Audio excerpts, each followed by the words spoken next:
guys, Willie here with W.T.F car reviews, and today we're going to be reviewing the all-new 2023 Hyundai Ioniq 6 SEL. And a big thanks to Brandon Hyundai for helping make this review possible. I'll leave a link to their inventory below, and if you're looking for a new car, SUV, or truck in the Tampa area, I would definitely recommend checking these guys out. And for those of you guys who don't know, the Ioniq 6 is Hyundai's all-new electric midsize sedan released this year for 2023, intended to compete with EVs like the Tesla Model 3, available in 3 different power plants and 3 different trims.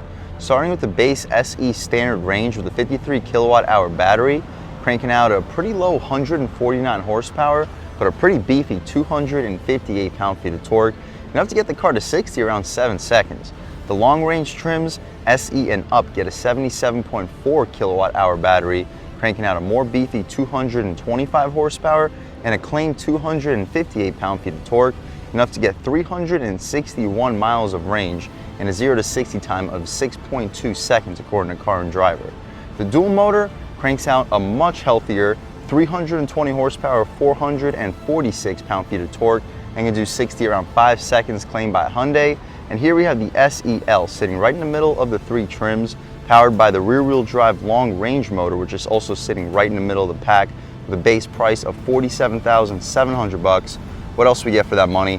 Let's jump right in. So up front, you notice your LED daytime running lights sitting right below your dual projector LED headlamps. We have a panel for the advanced safety features up front, a beautiful red metallic paint color. Hopefully you can pick it up on camera. It really shines in this Florida sun. Hyundai badge up front, functional airflow in both corners to cool off the internals. But overall, this front end kind of reminds me of a Subaru BRZ. Let me know in the comment section what you guys think. I like the black headlight housing. The color and the pattern for these wheels and the shape of this car are really, really impressive compared to the EV segment that we have today. This is a much better looking vehicle, in my opinion. The wheel and tire setup, we get these pretty aggressive 20-inch rims wrapped in Pirelli P0 all-season tires. They're a low profile, dimensions being 245, 40, R20. The design is awesome, but we'll see how this 40 series sidewall keeps the ride quality once you take this car out for a drive. We don't really have any plastic cladding.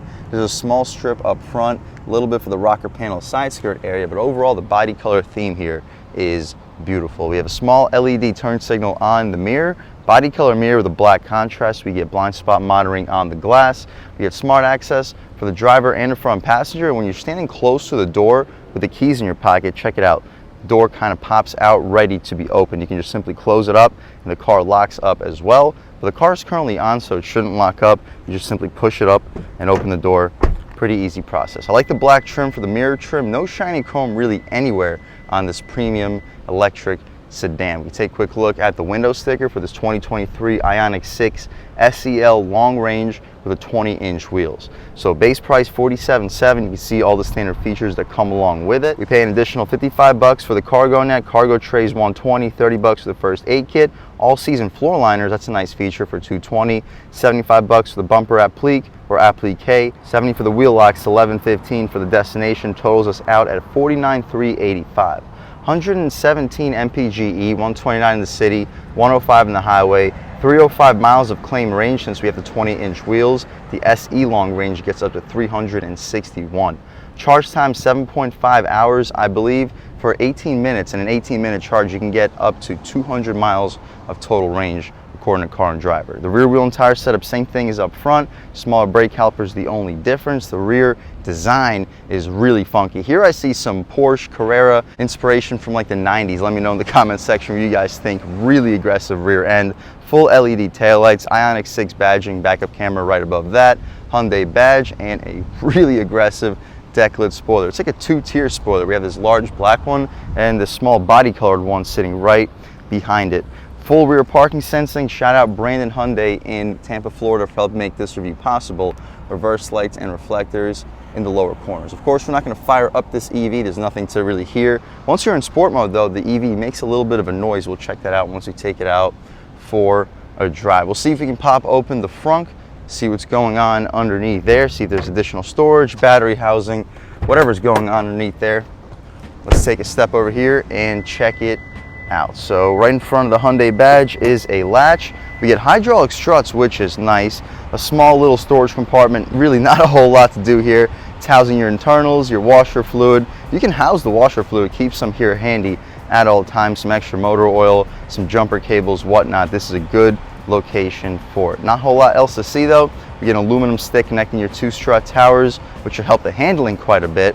We can shut this hood, frunk, whatever you like to call it, right down for this EV.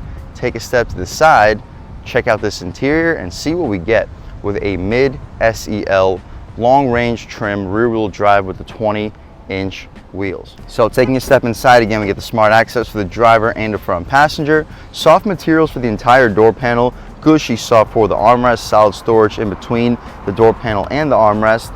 Bumping speaker. This has a really good sound system. It doesn't say Bose, Harman Kardon anywhere, but it is a great system even if it's just the bass. Down below, solid storage. You'll be able to fit probably 3 footlongs in a row. Very impressive. We have an Ioniq 6 nameplate. It's not chrome, not shiny aluminum, but it still says Ioniq 6 as we step inside. The seats are really comfortable, leatherette trim, very well bolstered. It says Ioniq 6 airbag on this little corner flappy thing area. We have the LED illumination that we had out rear also etched into the seat. The seats are fully adjustable. There's two-way lumbar control, recline, drop, lift, and slide, and a pretty high quality dial for those adjustments. Taking a step inside though, we can really check it out. So we currently have everything fired right up, and this is what it looks like. So very similar overall layout to the Ioniq 5, just a larger, more sleek, and more premium feeling vehicle overall. The steering wheel feels extremely premium, really nice 10-2 bolstering notch, 9-3 fits perfect, and we get a flat bottom with an open spoke design for the lower portion. The horn area is rubberized, the horn itself, loud and aggressive. People should be definitely getting out of your way. We don't have any window adjustments on the door panel itself. The adjustments are part of the center stack. We can check out and see if we have dual panes. We do get dual panes. That's a nice premium touch for a vehicle starting pretty well under 50,000 bucks. The steering wheel controls on the left side, we have our infotainment, radar, cruise control, and active steering adjustments. Usually Hyundai puts that on the right side, but here we have it on the left. On the right, we have our volume and skip controls. You can hang up and answer your phone calls, favorites, AM, FM, Sirius, and voice commands. The paddle shifters are aluminum and they control your regenerative braking. Drive mode selector in the lower corner. We have Eco, Normal, and Sport mode. We'll start the review off in normal, transition into sport, and just see what the differences are. The stocks have a very satisfying click. We don't get the blind spot cameras here. Got to go to limited for that. The right stock, no rain sensitive wipers. Also, unfortunately, got to go for the limited for those. And one thing I'm noticing is the steering wheel is actually illuminated as well. The lower stock is your gear selector for this EV transmission. Drive is up, reverse is down, and the park is right here to the side. To the left of the steering wheel, we have our electronic parking brake, mirror adjustments. You got your interior brightness, charge port, trunk release, and you can turn off the traction control. Hopefully you get a good look at the pedals. Move this thing out of the way. Tilt and telescoping steering wheel. Cool design for this dashboard. The dashboard itself is all hard or soft touch. We get dual 12.3-inch screens too, with the adjustments for this gauge display, of course, on the left side. We can adjust between tire pressure, driver assistance, advanced safety features. You can also see your drive info and scroll down for the after recharging and the accumulated info. One more click for the compass and one more click for right back where we started. We mentioned we have active steering. We'll check that out once we take this car out for a drive. The touchscreen is also really high quality. Hyundai always does a really good job with their touchscreens. The response is excellent. You can get a larger display by clicking that out of the way. And as you see, really one of the best in the business. You can see what else is available, the EV modes. Once it loads up, you can see your next departure, electric vehicle settings, Furman Chevy EV station. That's the closest available one to us. But I'll probably bring this back to the Hyundai dealership to get it fully charged. We currently have 74%, so shouldn't be a problem. You can go back though, see map, navigation, phone projection, voice memo, climate, seat heaters, valet mode, quiet mode, HD radio, and setup. The right screen, radio, media, blue link notifications, and user manual. My personal favorite screen would be the map. We check out the home screen. This is what we see. Cool. My personal favorite would be the map, so we'll leave it there. Some aluminum connecting the screens together and some aluminum trim beneath the air vents. The air vents also have an aluminum stock running through them. Hazards in the center, shortcuts with hard buttons for the infotainment screen. Volume dial has a satisfying resistance. You can go straight to your map, navigation, media, favorites, and adjust the tune dial and access the camera at all time. We only have a rear view camera. The Limited gets a forward facing camera, and you can turn off the parking sensors if you like to for one reason or another. We get dual zone auto climate control, EV start stop button, wireless charging pad, USB-A port, 2 cup holders. You'll fit 24-ounce bottles in there. Pass-through, good spot for a phone. Lock and unlock. Window controls. We get auto one touch up front. Auto hold for the electronic parking brake. And you can turn off and disable the functionality of the open function for the rear windows if you'd like to for one reason or another. The armrest is nice, soft touch materials.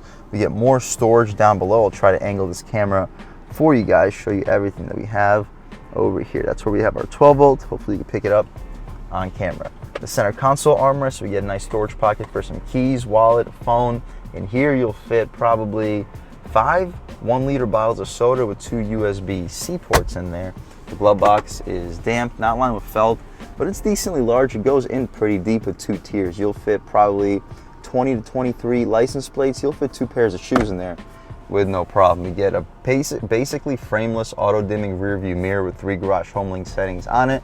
The interior lights are LED. Unfortunately, we don't have a standard panoramic moonroof here or a glass roof, but it's still a really nice interior. That's about it for the front seat, guys. Let's hop out back, see how much space is offered back there, as well as the overall quality of the material. So to hop out back, you push in, click back, of course, it's locked. But okay, now that it's unlocked, we can check out the back seat. Up top, we get those same soft materials as we had up front. It's not the most padded, but it has a well-grained material to it. The bottom portion, though, is gushy soft, so keep your arm there if you don't like the materials up top. The grab handles, they look aluminum, but they feel more like plastic. We have 2 tiers of storage out back. Not the widest tier. I wouldn't expect you to really squeeze any sandwiches in there unless they were already half eaten. But you'll fit car accessories, toys, games for kids with no problem. This legroom looks absurdly impressive, especially considering how far up or how far back I currently have this seat. The rear seats, the padding doesn't go out to the door frame, but it's well bolstered for a back seat. It looks comfortable. We mentioned the legroom. I'm a little bit over 6 feet tall, sitting behind my seat settings, and it looks like I have over a foot of knee room, headroom. I'm close to running out. I have about an inch, maybe 2. But if you're under 6'3", you'll sit behind your seat settings with absolutely no problem. The headroom's a little bit limited just simply because of the shape of the exterior of this vehicle. We get rear air vents, 2 USB-C ports, additional storage beneath that too, cargo nets behind both of the front seats. We can't check out the center armrest. We do get one, as you see, but these floor mats are taking up quite a bit of space, and I'm not going to take them out. The interior lights appear to be LED. They have blue tape over them. The grab handles, the one on the driver's side has a hook for a suit or a dress. That's about it, guys. For the back seat, let's check out the cargo space. It'll be tough because of those floor mats to really see how much there is, but I'll do my best. Hopping out here, we press this button next to the backup camera and it electrically shoots open the tailgate, and the opening is large. The floor is also large. You fold those rear seats down, I'd expect you to fit maybe a 50-inch TV. It's not the widest opening, but the floor itself is impressively large, especially considering this is an EV with battery packs underneath. Maybe there's secret storage down here too. It'll probably be impossible for me to access it. It looks like there's something going on, but just for the spare tire and battery information. Not sure if you picked it up on camera, but I was able to open it up a little bit. I like the electric opening function for this tailgate though. You fold down the rear seats with those 2 latches up top. You press this button and the tailgate closes electrically just like it opens, and it is a beautiful vehicle. Really reminds me of an old school 911 out rear and reminds me of a Subaru BRZ up front. Huge thumbs up to Hyundai. This is definitely one of the best looking EVs out on the road today. Performance-wise, this is the middle of the pack power plant, the long-range rear-wheel drive, and driving into this parking lot, it felt quick. And speaking of quick, let's take this 2023 Ioniq 6 out for a drive and see what it's got. All right, guys, now we're just about seeing everything we need to see with the inside and outside of the all-new 2023 Hyundai Ioniq 6 SEL long range. Let's take it out for a drive and see what it's got. My first impressions, though, the steering feels excellent on center. The throttle feels responsive. We're just in normal mode, but taking a step out here, the throttle doesn't feel overly sensitive, but we pick up speed good. Ride quality is great. These 40 series sidewall tires, I wasn't originally expecting it to be this good. We'll see how the turn in and body roll is, throwing it a little quicker than we should. It is sharp on the gas. Ooh! Yeah, this thing can get up and go while already moving on the gas. Good torque. Whew. And in normal mode, it doesn't make any EV noise. We'll see if that changes up in sport mode. We'll throw it in the sport right here. It's on the steering wheel. I keep looking down like the rest of the Hyundai cars. But yeah, especially deceleration, you hear quite a bit of that EV noise. Not sure if it translates on camera.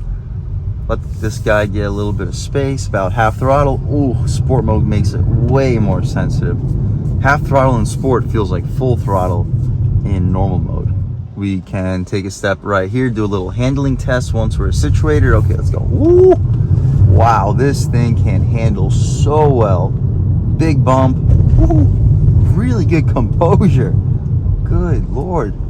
Body roll test.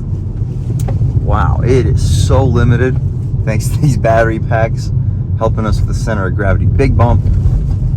This is an unbelievably well riding sedan. It feels like a luxury sedan you would buy from BMW or Mercedes. No joke. You could do a low speed acceleration on the gas. Oh my God, so much torque. This thing just takes off, puts you in the seat, and you look down and you're going quick. One more twisty coming up right here, throwing it in quicker than we should. The steering just feels so good.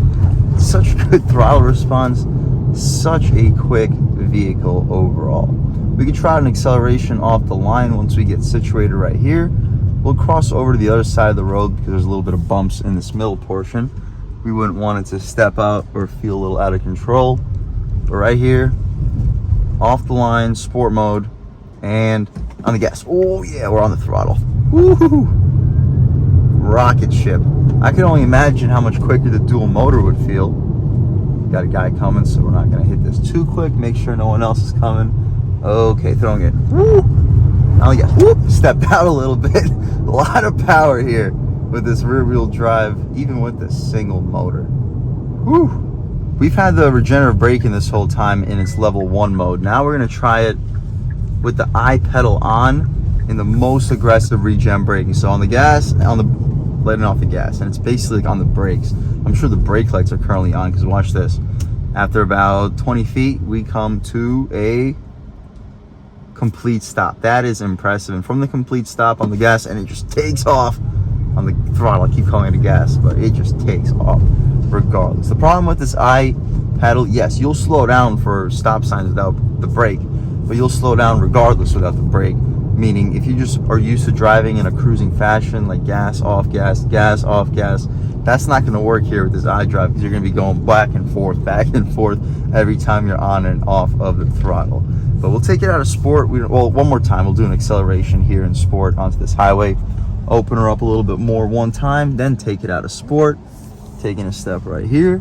Sport mode on the throttle. Ooh. This is a quick car. We don't have to beat it up a whole lot further. And now at highway speeds, it's still unbelievably quiet in here. We'll take it out of sport mode now. Normal mode gives you a little bit more throttle sensitivity than eco. We'll try out this lane keep assist. See how it works. They're currently stopping in front of us. There's really not going to be much that we can test. People are stopping, but okay. Lane keep assist. Driving along on the highway. Hyundai does a great job with their lane keep assist system. Watch this. It'll even take us through this turn. I don't even have to touch the steering wheel. Unbelievable. But we got to get in this left lane. That's where we're going after this. Overall, guys, if you're looking for an EV sedan, I would 150% recommend checking out the 2023 Ioniq 6. I was not expecting it to feel this good. I've driven a Tesla Model 3 before. This feels better than a Tesla Model 3. This interior is nicer than a Tesla Model 3. The ride quality is better.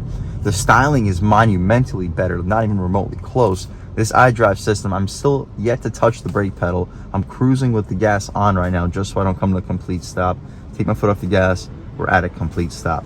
This is an awesome car, loaded with features, beautiful design. I would definitely recommend checking it out. And check out the SEL. You'll get a lot of features. If you want it to be fully loaded, of course, check out the Limited. But at the very least, check out this 77.4 kilowatt hour battery, and you'll thank me for it. It's got enough power to break the wheels loose even when you're already moving. You'll get over 300 miles of overall range, and you can charge up in 18 minutes with a fast charger, all the way up about 80%, over 200 miles of range.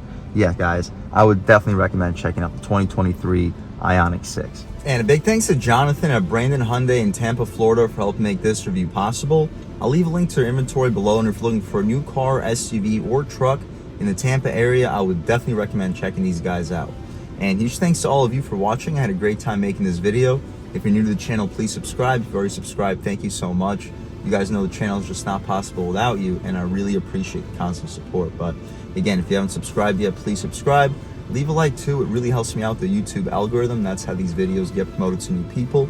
Leave a comment. Let me know what you like. Let me know what you don't like. Leave a comment.